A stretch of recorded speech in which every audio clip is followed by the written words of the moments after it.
Moi, se on Teemu täällä. Ja tänään katsotaan, mitä tälle PV:lle on tapahtunut. Tosiaan, ei ole hetkeä tullut videota. Tällä on aika paljon tapahtunut kaikenlaista. Tässä on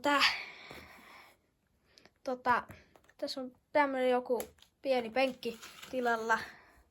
Täällä roikkuu kaasuvaijerit ja roikkuu täällä.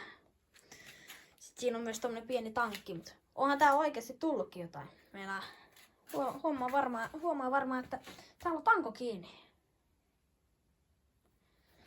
Siellä on kaikki Sitten huomaa varmaan, että täällä on myös täällä on eturengas jo kiinni. Kaikki nämä on maalattu tänne.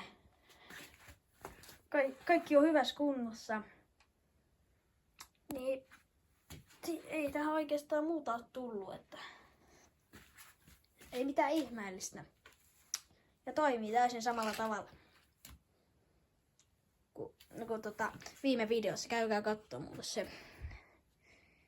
Niin, tähän ei nyt oikein ole. Siihen on tullut vaihepoliinkin on tullut sinne ja kaikki. Täällä on ketjut kiinni, että tällähän pääsee jo ajamaan.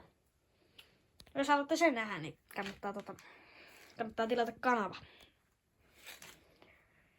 Niin, tässä ei nyt ollut tällä kertaa enempää, että tää oli vaan tämmönen välitsekkaus, että mitä tällä on tapahtunut. Se oli Teemu täällä. Moro!